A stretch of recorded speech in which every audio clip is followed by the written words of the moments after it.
So actually there are, oh, it's too far. There are percentages, how much you remember according to that, how you absorb the information. So if you're just listening, it's somewhere between 0 and 10% what you remember from that what you hear.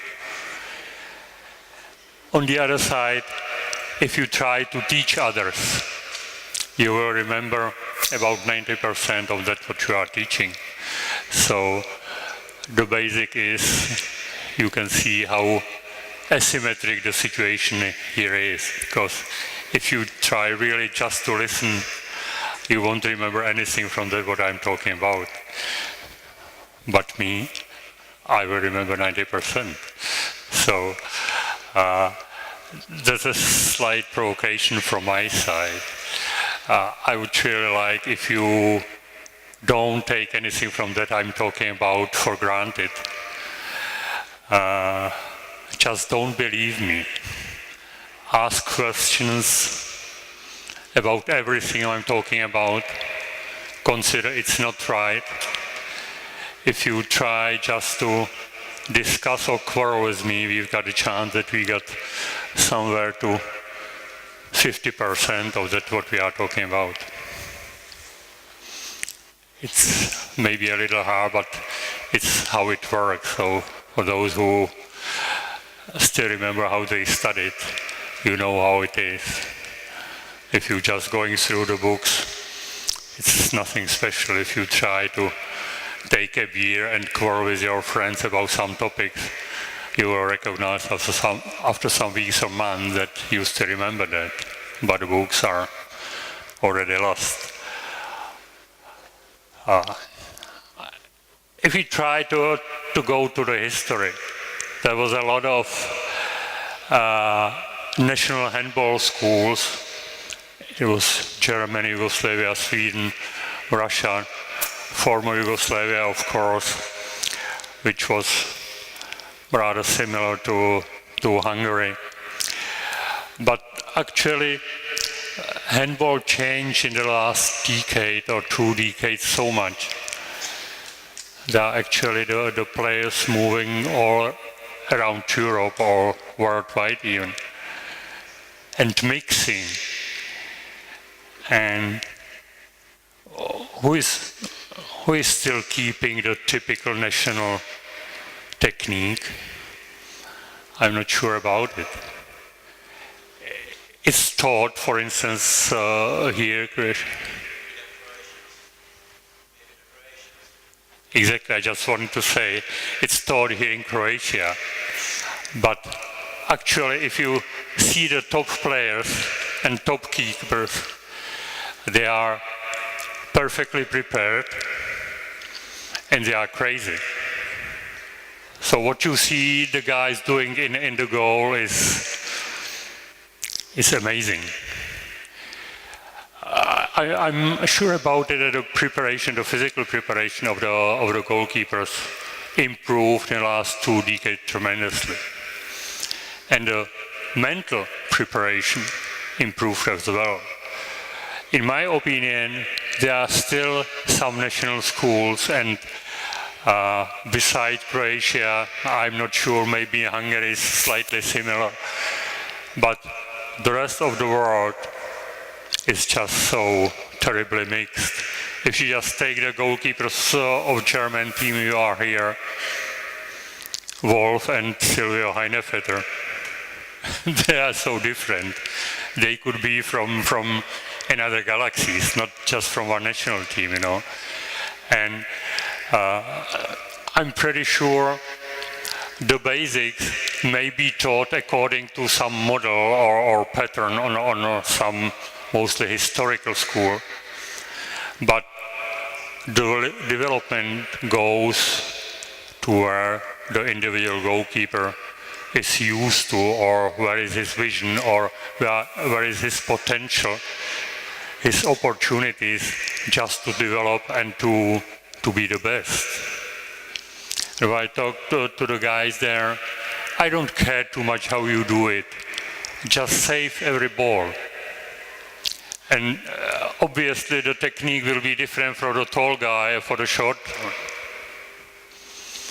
The question for me is, and it took me a lot of time to come to this conclusion, what is the right technique I should learn my goalkeepers when they are 8 or 10 or 12? Because if they got matured and maybe they are 14 and they've got holidays from the school and came in September back to the training and they are 7 centimeters taller, and now their body doesn't behave like they expected because everything changed from the biomechanics. And the biggest problem is, or there are two in my opinion. One is the loss of confidence, because the young player who was very strong in May comes in September and nothing works with his body. So it's a terrible feeling. And the second point is, if you try to change the motion patterns at the age of 14 that are fixed already, it's pretty tough. I'm not sure, maybe you manage that, maybe you lose some time, maybe you lose some potential, I don't know. But through the years I learned to try to fix a lot of individual moves, but connect the technique with perception and decision making all the time. So that actually the goalkeepers got a very wide portfolio of basic movement that got automated, and just use the highest criteria we mentioned before, no goal, just to select the right movement.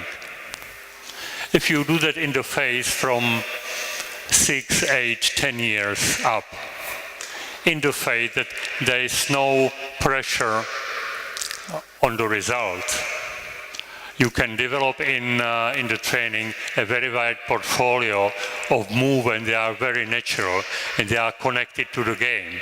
They are connected to perception of the space of the ball and with the decision making.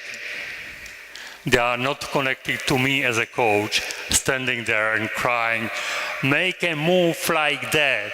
It was a shit, make it like that. Because I run the risk that a goalkeeper will play in the goal as I will, not as he will. And the problem is, he will go to some alibi, say, okay, I'm moving as the coach told me, so I'm doing right.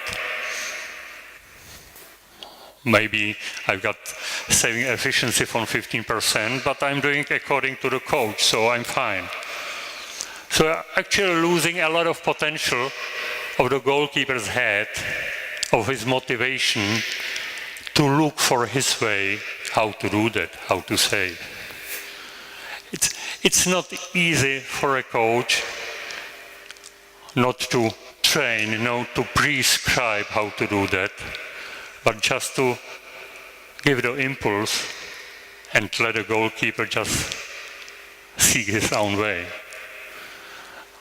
I am a terribly impatient man, so I know how hard it is, but I learned to know that is the best way how to open the development up to the late years. You'll see later on some examples of goalkeepers who are learning tremendously with 35 years. It's fascinating. So I'm pretty skeptical about a specific national schools has been 20 years ago, something like that. There are some very good basics, but I'm pretty sure that each goalkeeper who wants to be the best one will seek his own way. If you try to name 10 top goalkeepers in the world, maybe we'll agree on 10 names, but I'm pretty sure each of them will be totally different, or not totally, in some situation, maybe.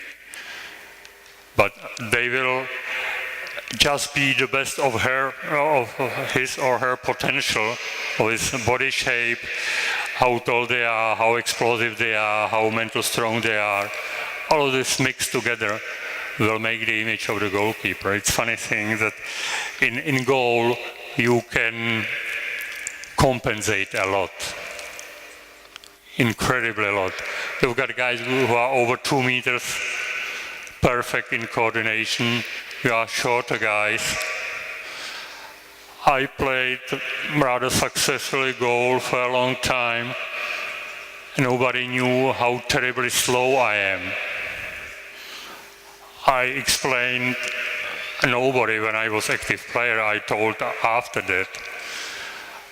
One coach who's got a bad luck to experience it was Rolf Brack in Germany, who is a very scientific guy and rather crazy guy, eager to try new things all the time. He has been professor in university as well, and coaching the Bundesliga team, and he measured the explosive power of the players just through apparatus. You are jumping over some hurdles, and the apparatus is measuring the time you spent on the ground and compares with the time you spent in the air. The more time you spend in the air says you are more explosive. Very short on the ground, very long in the air. We make this exercise, and Rolf look on my results and say, Mike, it can't be. I'll run it once more. So I did it 3 or 4 times, and he just packed his apparatus and took to the university to recalibrate it because he didn't want to believe the results. I told him, Rolf, I'm very sorry, I am so slow.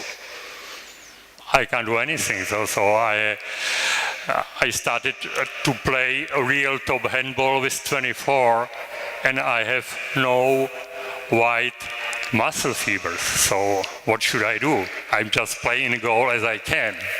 Sorry for that. And I told nobody, and okay, it was fine. I was anticipating a lot. I was sometimes provoking the opponent so that he loses his confidence. It was fun. But actually, it was no top athletic performance. It was maybe sometimes top goalkeeper performance, but not from the elder. I like it all the time.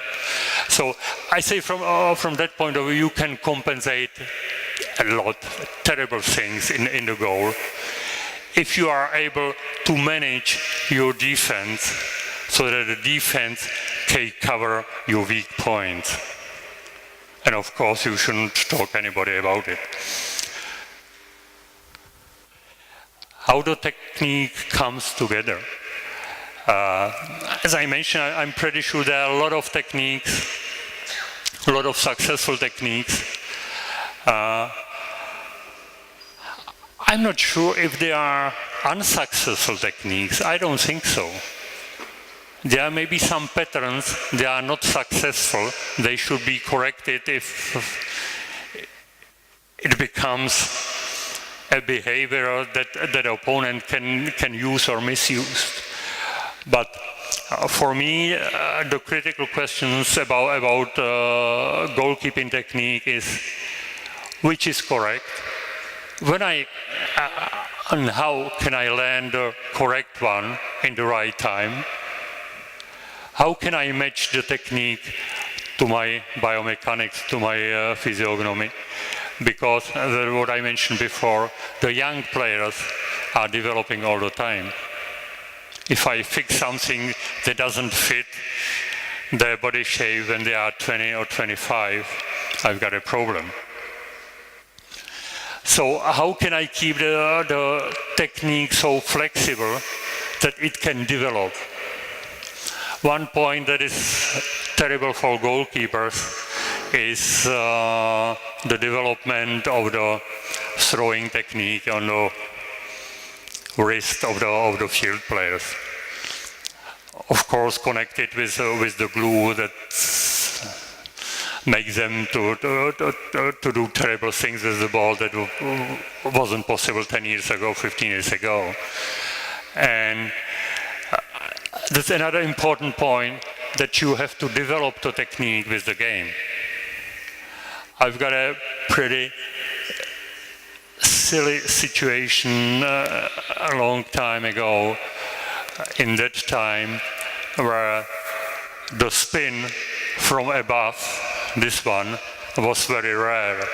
And actually, in that time, only Alexander Kashakevich from Russia was able to shoot from here, the spin.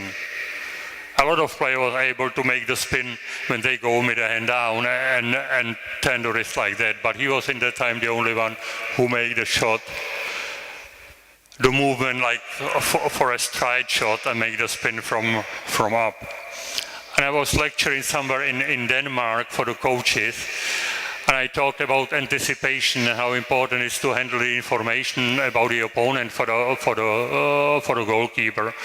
And I said, for instance, this shot is very rare, so you know this guy knows that and these guys know that, you can forget about the rest, so it's fine for you. And we went to the practice. There was some 16 years old guys practicing, and from 8 wings, 6 got his shot. I was like an idiot, you know. But that's it. And you have to change your technique with that. Because, I don't know, you mentioned just you that you are a goalkeeper, but for instance, it is totally changing your technique saving from the wing. Because if you are used that if the ball is here, he can't spin, you just position it wrong. If you just use that if he wants to spin, he had to put his hand here. You've been fine last year. But now you go with the hand down and he makes this backhand shot over your chair. You see like idiot. Spectators laughing. It's pretty hard to stay in the goal. It's at least my experience. So you have to develop all the time as well. And point that is extremely important is how to stay unpredictable in the goal. As the goalkeepers are studying the field plays on videos, or nowadays not videos, you've got a computer and say, okay, I want Lars Christiansen over against Heimer, how he shot in last 100 games in the last 10 minutes of the game. Tuck, in 10 seconds you've got a result, and you can study that. Of course, the field players study the goalkeepers the same way. So if you've got a fixed patterns in fixed situation, you are lost. And the guys are pretty good. So what they can do with the hand, it's amazing. Actually, sometimes I'm quite happy I don't play anymore because it's really hard.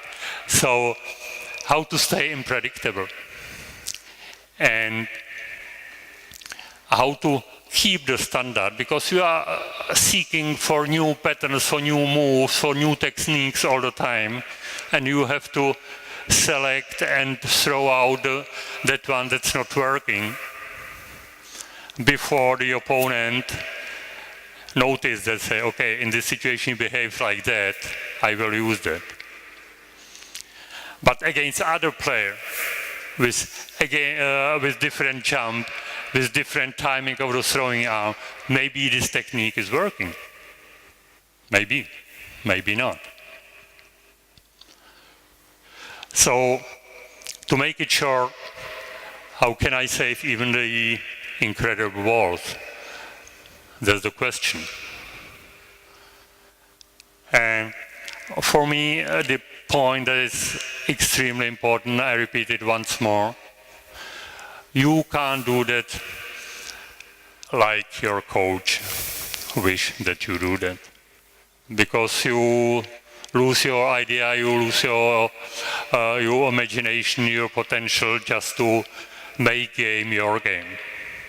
I'm pretty sure about that. You can help the young players to certain level, but if at certain level you don't get a feeling of the crazy guy who forgot his body because he just wants to stop the ball and he doesn't care if it's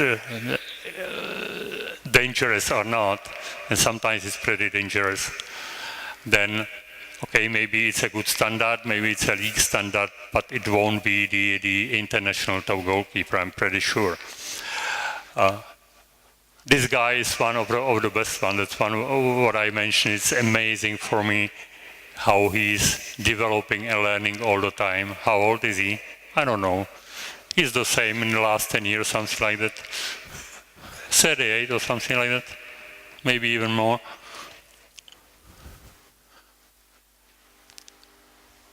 Are there differences between male and female goalkeepers? What do you mean?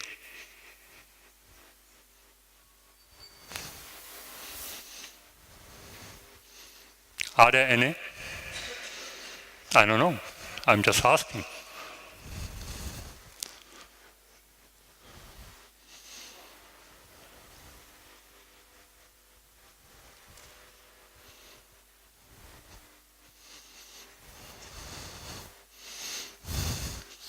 It's not bad, no?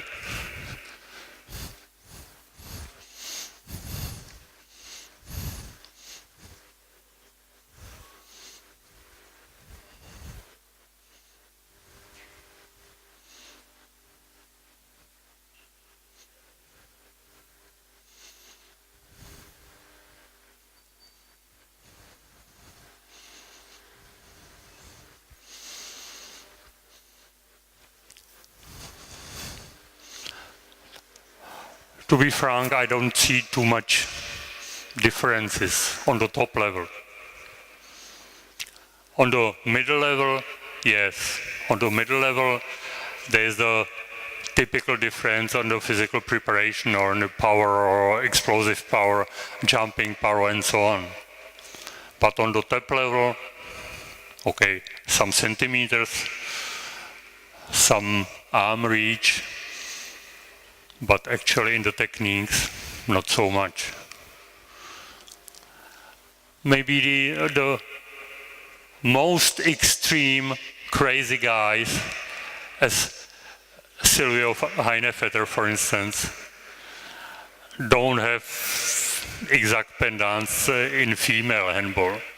Maybe it's because the women are not so crazy as men, because of course mankind has to survive, so someone has to be reasonable, and for sure there are the ladies who are more reasonable as the men mostly.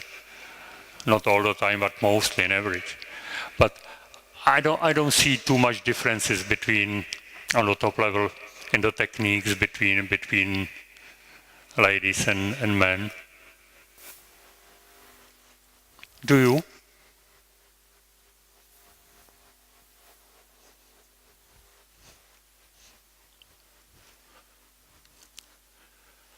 Let's talk about the basics. What are the basics of the technique? For me, it's one important point is the physiognomy and biomechanics, so the arm reach mostly and the body area. Handball became so fast that if you have a big body that can cover a lot area in a goal, it's mostly advantage. If you are able to move the body appropriately in the goal. There are for sure some disadvantages if you are too short, especially in men handball where really the field players are able to jump much higher, and then it's really a disadvantage. But again, as I mentioned, you can compensate a lot. Another important point for me is core stability. As I mentioned in the practice, is the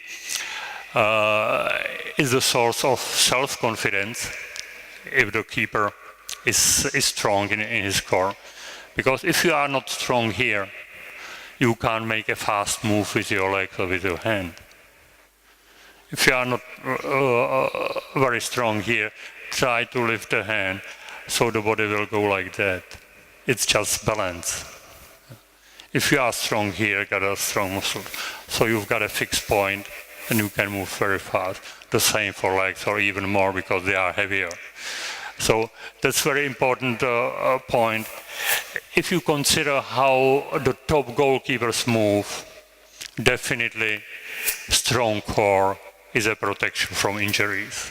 So if you see how they are flying and falling on the ground and getting in touch with a field player in fast break who jumps into the goal and try to shoot over your head, and you jump is and you collide in the air and fall down, it's pretty hard. If you are not really strong, you won't survive too long, in my opinion. Okay, motor activity, which is, in my opinion, very connected to mental constitution and to his temperament.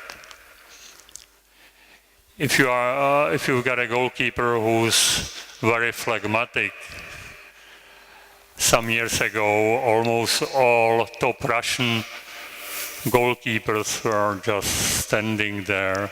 Funny thing, Igor Chumak, I never seen a fast move over him. He's been always on the place where the ball was.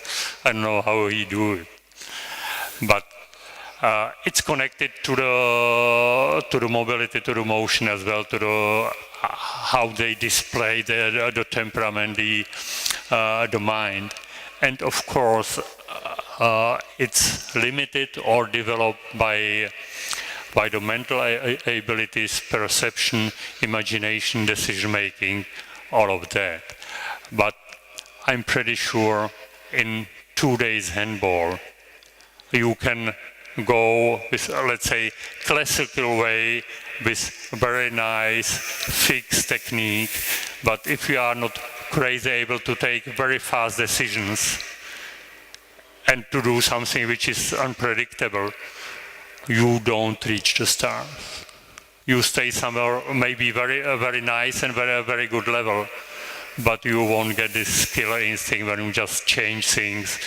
It's actually very nice reward for goalkeepers, because, to be open, only idiot will go to that area, stay there, and the other guys shooting the balls of half kilogram, 120 kilometers on your head. It's not normal. But a very nice reward is that you can really change things. If a goalkeeper just shut down the goal, the other team can do what they want, they will lose.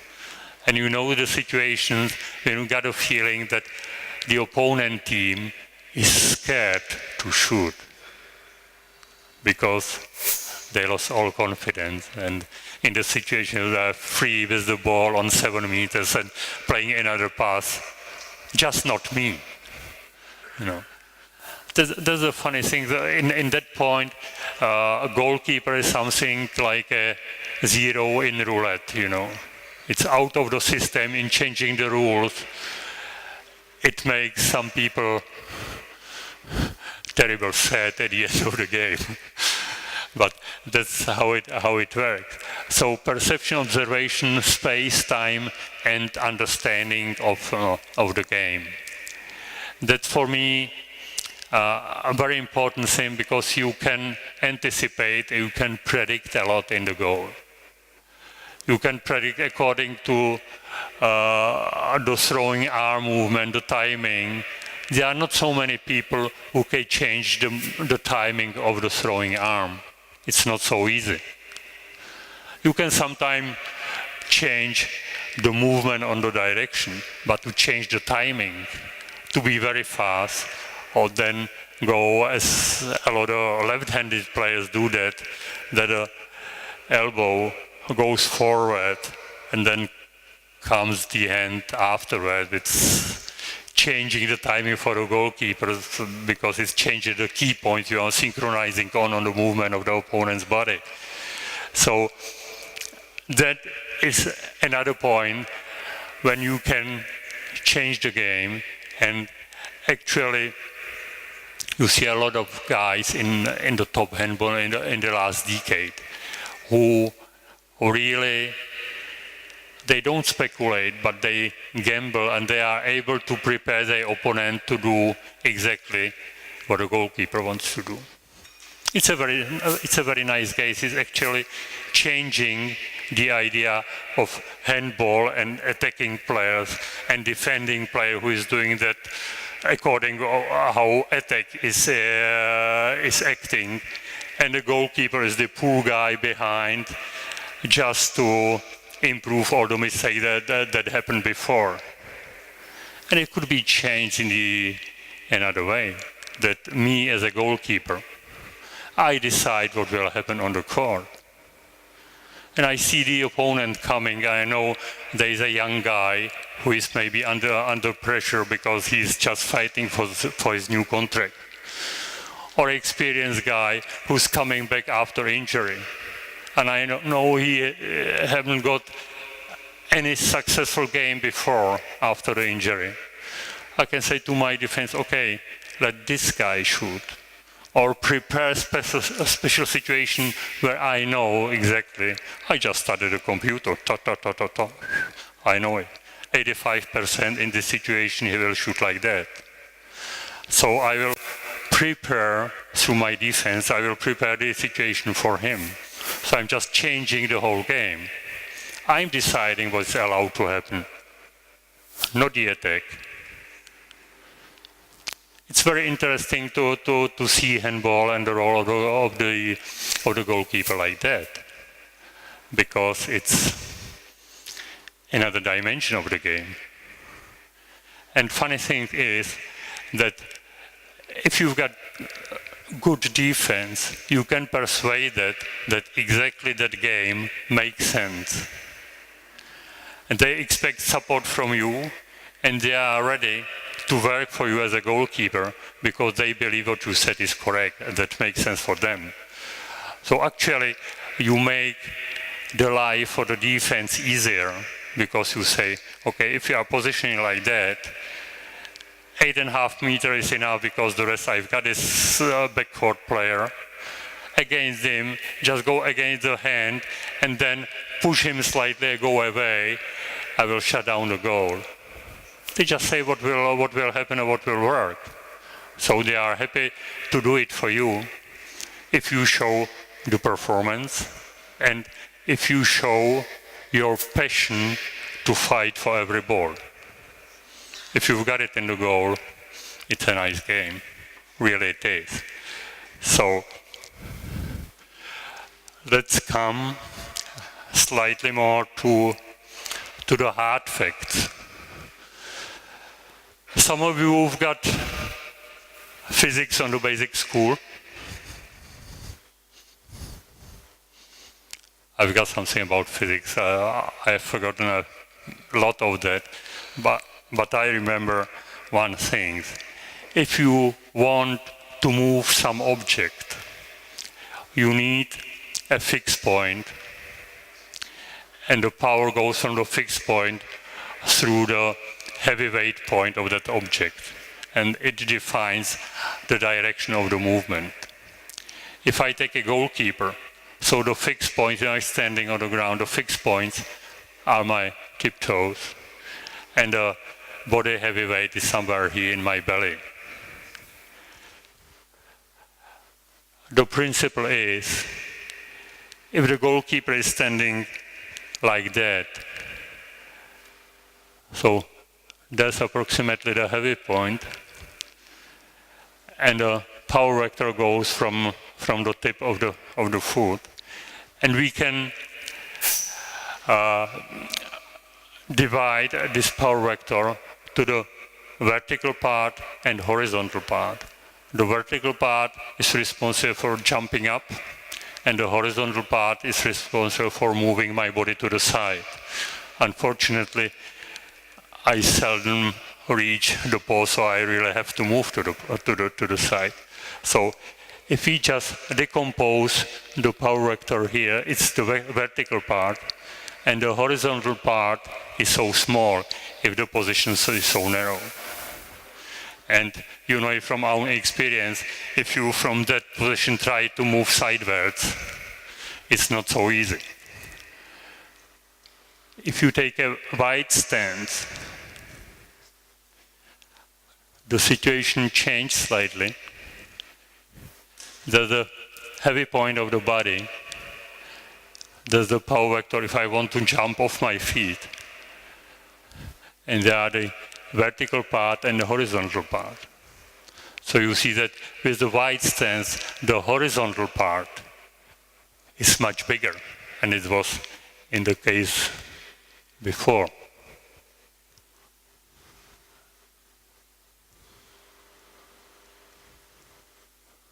Yeah. So with this position, I can move much faster to the side. Of course, if I've got so wide stance, I sacrifice some height. But with the guys as Arpad Szczerbik with 2 meters, something like that, or Andreas Wolf 2 m or something like that, you actually don't sacrifice too much because the guys don't fit into the goal. So if you sacrifice something, go very wide, so it's maybe 10 or 12 centimeters here. But the movement to the side is extremely fast in this case. Of course, you have to take care about the area between the legs, for sure. But the movement to the side is extremely fast. And the reach of the guys is extremely long as well. So that's the reason why it's very difficult to be in today's handball a top goalkeeper if you are short. Because not to sacrifice too much of your reach to upper corners, you have to have a narrow stance. If you've got a narrow stance, you are not so fast in a sideways movement. If you go deep and be very wide, you sacrifice too much, maybe you don't reach the upper corner. So that's the balance you're gonna find. That's it. The other point is one hand save or both hands save. Is something correct or what you prefer? One hand. Why?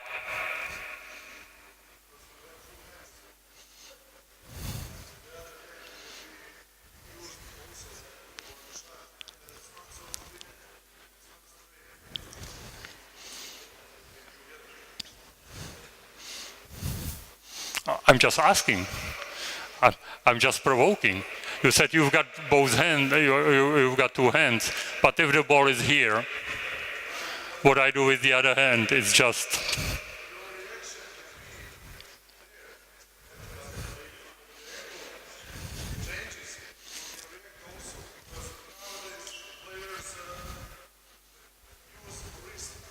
Yeah. That's correct. On the other side, how many players are able to use the wrist if they are under pressure? If the block is not passive, but the block goes active forward, so just shortening the time. I'm just asking. A little but enough, okay. It's exactly what is enough. 15% or 10 or 40? I don't know. Funny thing is, and that's exactly the point, that there are a lot of goalkeepers who just swear on one hand. There are many goalkeepers who swear on both hands in some situations. All of them are very good or top. I'm pretty sure it's against one of the things that's connected very much with the self-confidence and even risk management, you know. Because on the other side, the arguments you mentioned are totally correct. On the other side, I could say, okay, this is perfect example of perfect one-hand save. But if there is block touching the ball, or if you don't see exactly the ball because it's just a stem shot somewhere between the three players, it could be dangerous because one hand's got the small areas, so just to miss the ball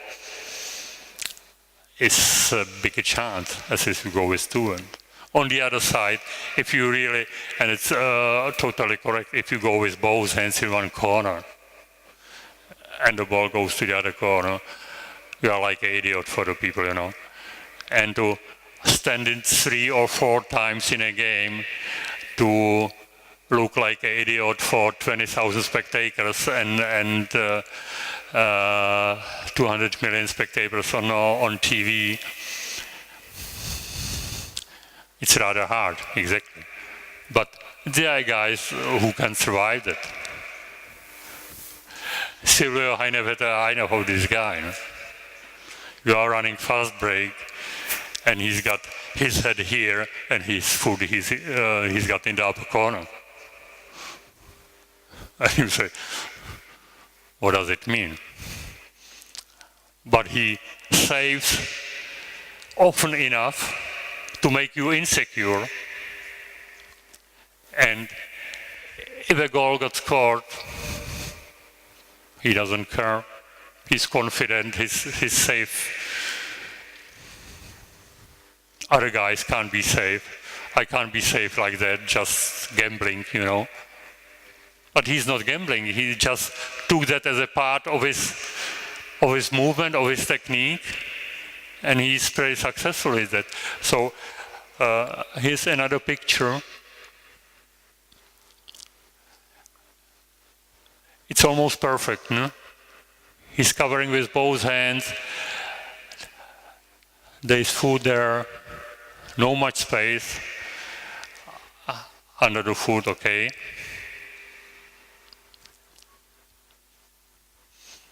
Again, what's amazing for me, there is no one perfect technique in that. And consider what you can do if you are changing the technique, if you can handle both in different situations. So again, you are unpredictable for the opponent. It's pretty hard in training because you must be crazy enough to practice more, to get all these patterns into your portfolio of movement, for sure. But it's pretty nice if you manage that. Maybe there are some pictures. We can see a lot of the guys we talked about.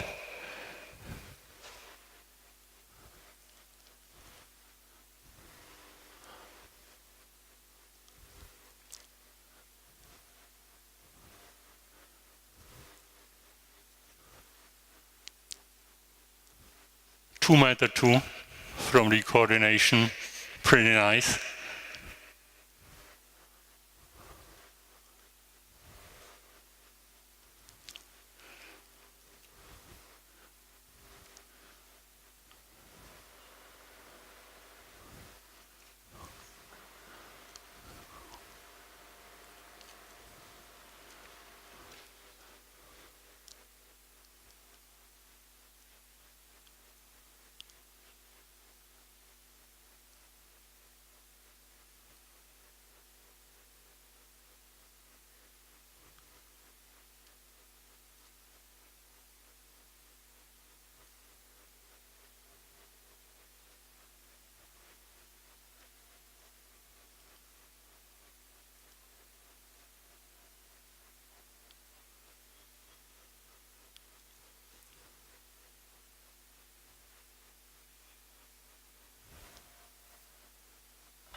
It's easy, no?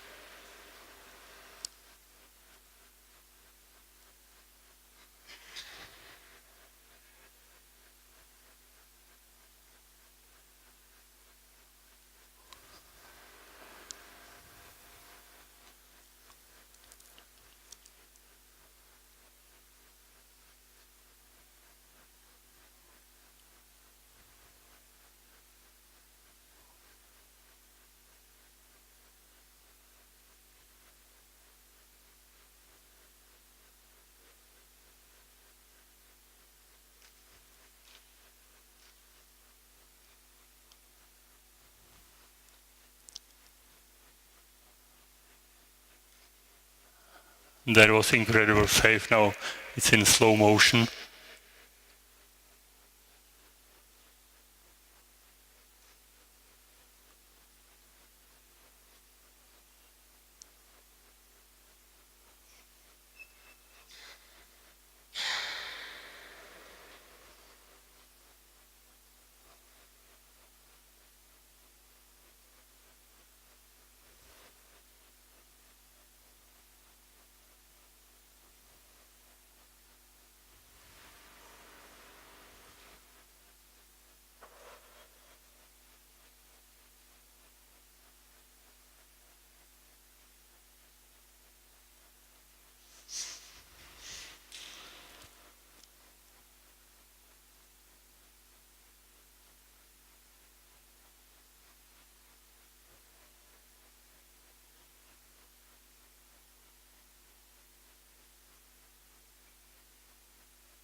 You want it one more time? It's fascinating. Yeah?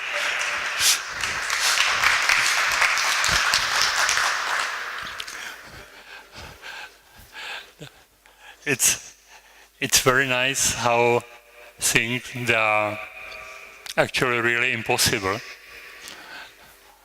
you watch in all games, and the guys are able to make performance like that.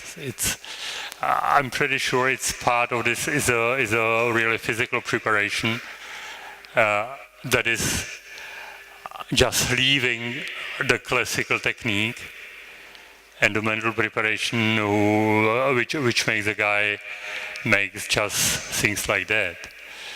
It's fascinating from that point of view that if you are able to practice for that, your team will see it in the training.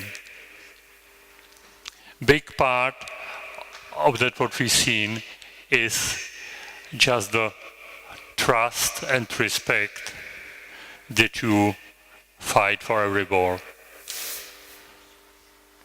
And then you can build up such a confidence that if you make saves like that, the team will work for you as well, very hard. And you know, of course, they are just a nice moment, but without sound defense, you can't survive as a goalkeeper. You all the time just speculating and treating your defense and the opponent and just working with probabilities and just look on the timing and how the player is moving to the defense and what is covered, and you just check out options that are not possible for him to work. And then at the end, if you are smart enough and patient enough, you maybe come to that one shot he has to do right in this moment. We'll talk about it later more tomorrow when we talk about it, how it comes that you can really sort out the perfect shot and the goalkeeper is there. It's working like that. But it has been worked through in the training. And the signal must be given to the team in the training that you are working like that. Some years ago, I talked to Filip Píchaj about the time he was in Kiel and where Titi Omeje was in Kiel. And Filip told me, he's not perfect all the time. There are some games when he just from the statistics, from the analytics, he's really poor. But we know he's training in this game. He's just practicing, he's trying new things, and we know pretty well when we need him. When he plays against Barcelona and finally against Flensburg, something like that. He will be there and he will save. And that's a level of trust you have to work for years and years on just to get it and to be connected with your name, with your personality. And then you've got a trust of your team, of your defense, and the opponent is afraid of you. It's actually the best you can manage. If you just play in the goal, now you've got a feeling they are just scared to shoot on your goal because you know you will save anything. So if you experience something like that once or twice in your life, so it's fine. How to come to the analysis? Unfortunately, we don't have, or fortunately, we've got unified analysis in IHF and EHF and Olympic Games since some years. Some years ago, it was different and it's terrible. On the other side, the saved goals, the saved balls against the goal scored is nice, but I'm not just satisfied too much with that, because what's the importance of the goal?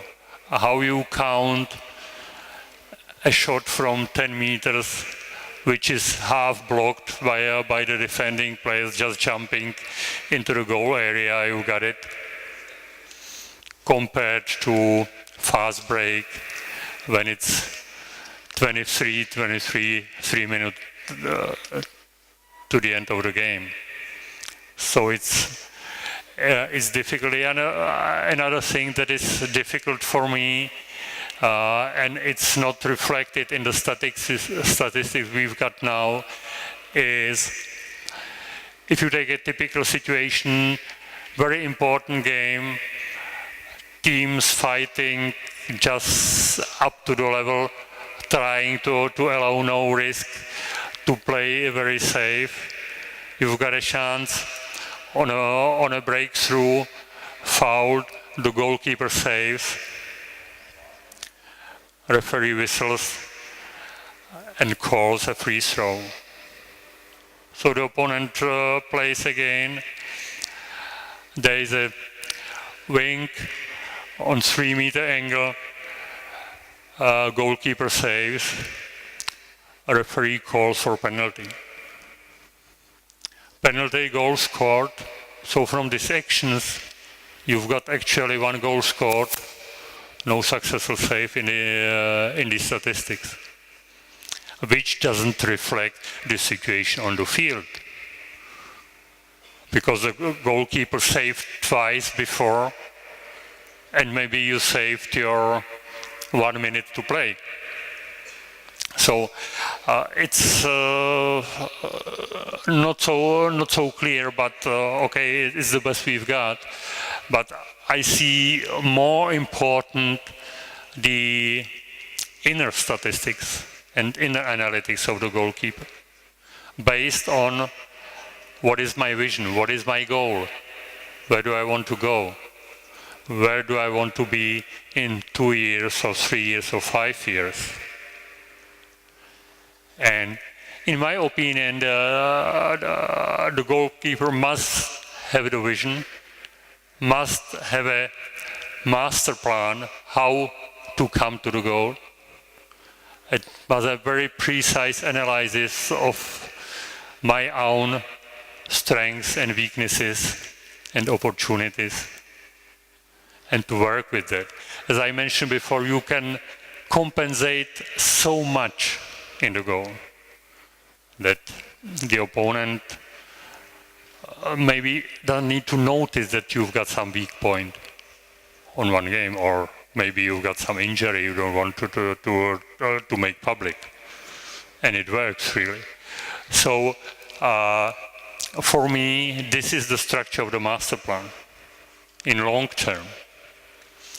And then I can build up my training program with keystones, just saying, okay, at that time I'd like to be there. I'd like to manage that, and working according to that. If it's on the body shape, on its positioning, and the most important thing, in my opinion, is the mental toughness Inge mentioned here.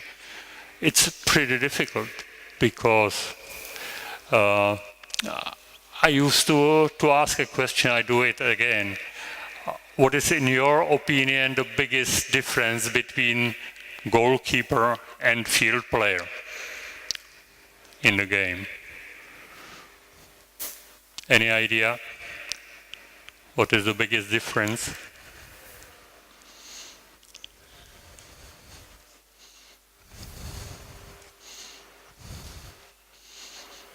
Everybody's tired. No idea?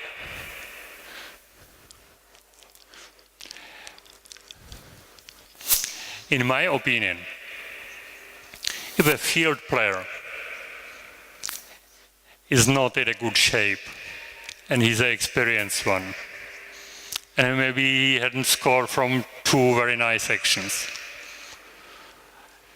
he can wait when he goes one-on-one and go into the gap, and he's not confident to score. He can put his hand to the opponent and provoke a penalty or something like that, or wait for a free throw at least, just not to lose the ball and wait for the chance when he feels confident to score. Or maybe he doesn't need to shoot, just open the gap and play the pass for his team and to score. So, as an experienced field player, you can survive the situation when you don't feel confident on the field. As a goalkeeper, it's pretty tough. You can stay there, and the start of the game was 1 fast break, 2nd fast break, foul, penalty, goal scored, big winkle from the side. You've got 4 goals, no save, and you can't simply stay there and say, fuck, this ball is too hard, I will let it go and I wait for the next ball, maybe it will be slower. You can't do anything like that. You must be there and go for the next ball so enthusiastically as for the first one. Even if you, after 15 minutes, you get no success. And it's pretty hard. And it's pretty hard to come back to the game. We've seen there a lot of pictures of the Barda from Barcelona, who actually saved the game Barcelona against Kiel in last year. He just saved everything. And actually, Kiel had so many chances and played in the field better as Barcelona. So that's the hard part of the goalkeeper's job. To stay tough and to stay focused and stay confident, even if in the 12 minutes you've got 1 ball saved and 7 goals scored, and you stay there. What will happen in the another 45 minutes or 48 minutes, it's on you. It's your job to stay focused, say, okay, I'm strong enough to save the next ball. And if it doesn't happen, to wait for the next, say, okay, I'm confident enough, I will save it. That's the hardest part. So the mental shape, the focus, the confidence and organization, inner organization, to be aware of my strong points, of my preparation. As Inge mentioned, the preparation is the base of my confidence, because I know what I've done for the success. Is a huge part of that. And I myself experienced several matches when I was extremely poor. And actually I saved in the whole game 5 balls. But I was fighting for every ball, and the defense saw I'm fighting, so they fight it for me. And at the end, we won with 2 goals, and all spectators were happy and say, okay, it was a nice game, and the defense was perfect. Everybody was satisfied, and I knew I saved 5 balls in the game, you know. But what you display, what you show to the opponent, what you show to your teammates in the defense, is sometimes much more important than just 1 point in the statistics, because it builds the trust for the future. It's very hard things to do. Okay, the other things are tactical preparation, opponent information. It was interesting what Inge says here about the Russians who just focus on their strengths and said, okay, I don't care who is my opponent today. I will just play my game and I will be successful. And of course, the mental stability and the risk readiness. How you manage the risk on the field. Sometimes there are situations that you have to just select from 2 shitty situations, the one you somehow feel it could be better. No one can help you in that moment, only the result will show if it was correct or not. If you're playing 28-28 and you need to win, in the last minute you save a ball and 2 wing players are sprinting for a fast break. One is an experienced one, the other is a young guy. Where will you pass the ball?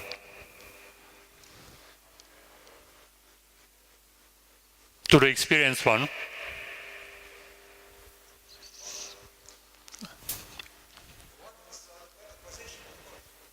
Okay, if the position is similar, you can choose.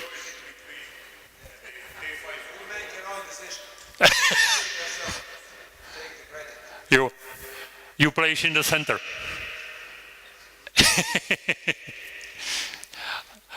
No, it's at the end of the day, it's your decision that could decide a match.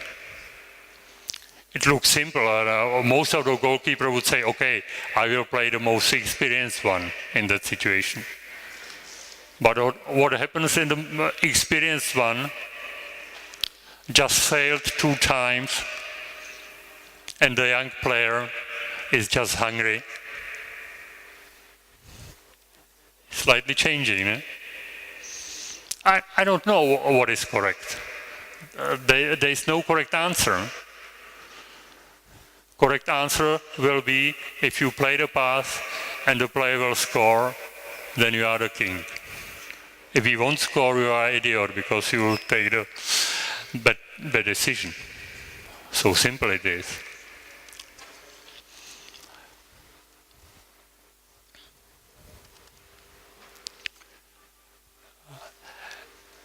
Is anyone ever of this book?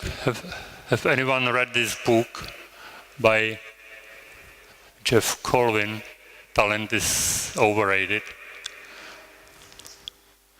I can really recommend it, it's very nice.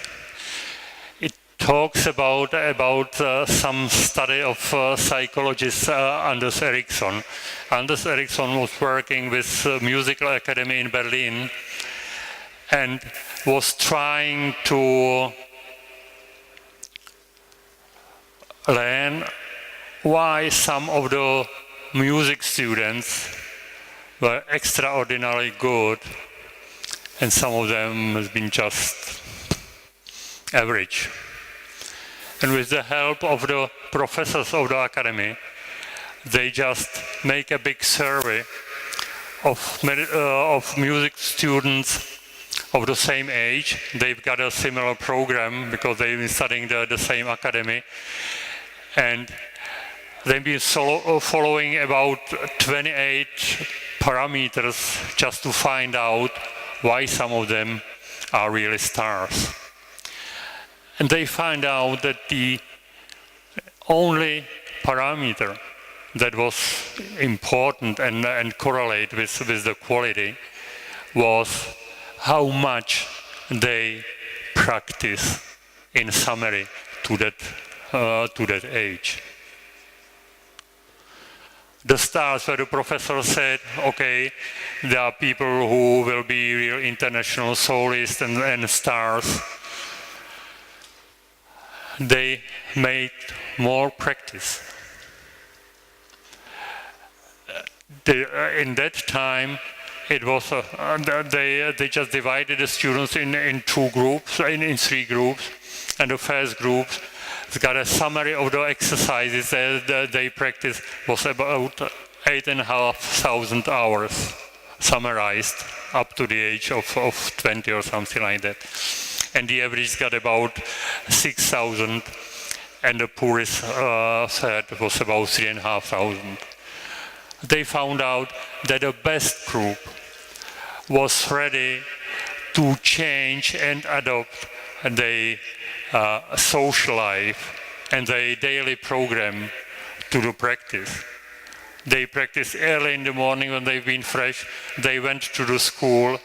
Then in midday, they practiced newly, got a rest, have some personal things, and in the evening, they practice as well. And Anders Ericsson generalized that to a theory that became famous, so-called 10,000 hour theory, which says if you want to achieve master level, you have to practice at least 10,000 hours. Funny thing was that when he came with his study from musical students, experts from many branches called him and say, hey, in my area of expertise is the same. For medicine or for chess playing, where they say, in chess, you never can be the master if you don't practice chess at least 10 years. So it became generalized like that.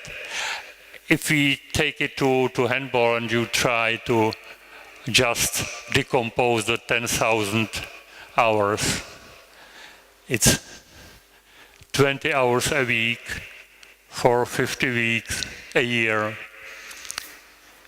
in 10 years of training.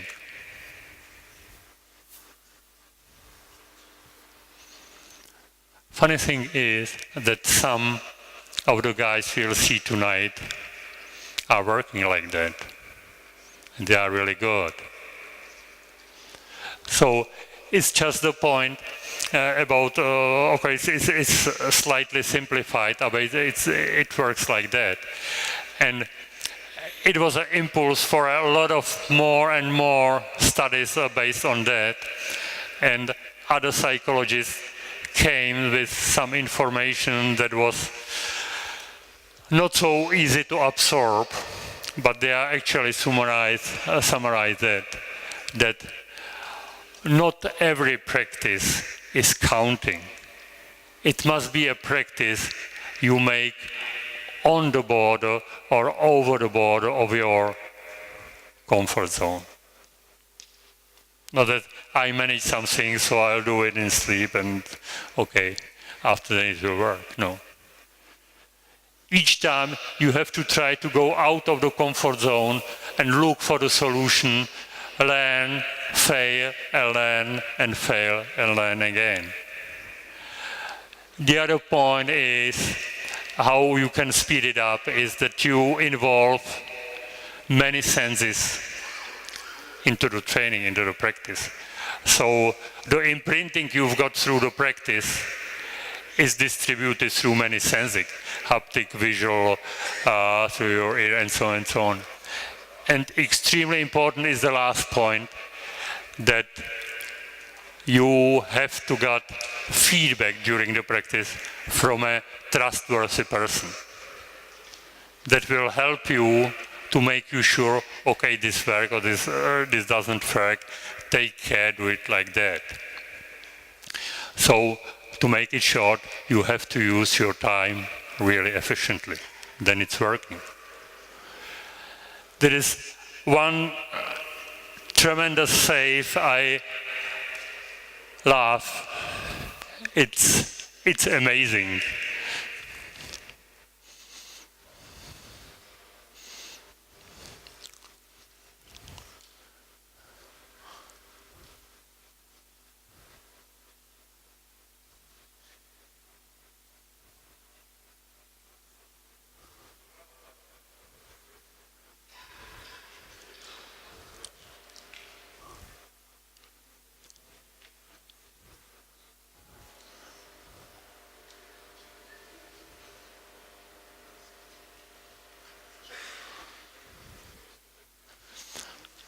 How you practice something like that? It's incredible. So that's for me the point, that goalkeeping is not about technique, it's about passion. Simple like that. Thank you for your attention.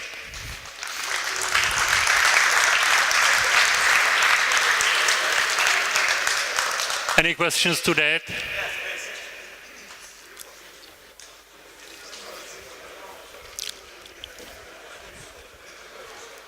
One small question.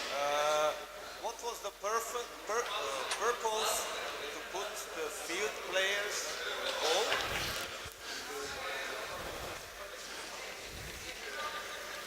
We didn't see anything.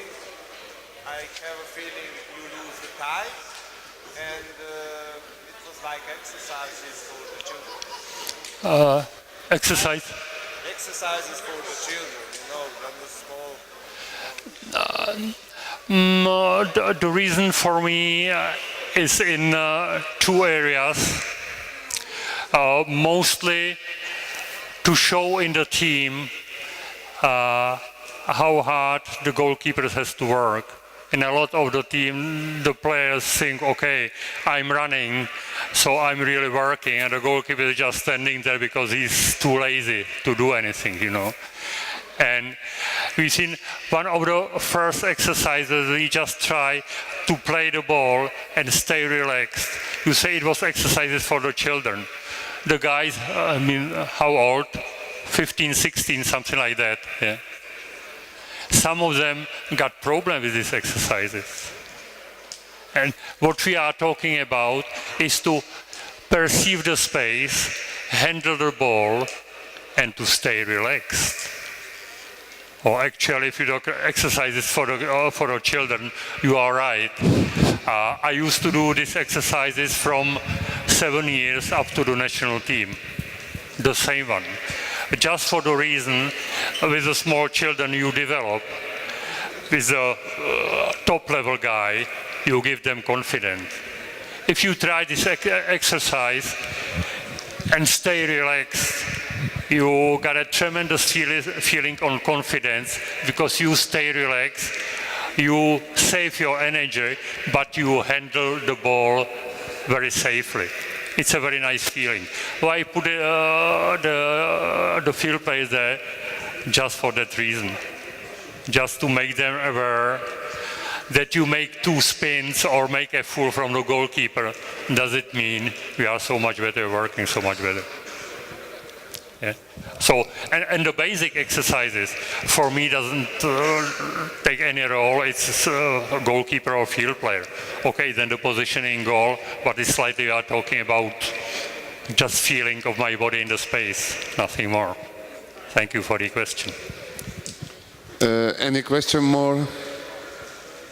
Remarks? If there are some more, we've got 2 sessions more in the morning, so you can save it for the morning. Thanks for your attention. Thank you, Michal. Then have a nice matches, have a nice evening. We will continue tomorrow in the morning.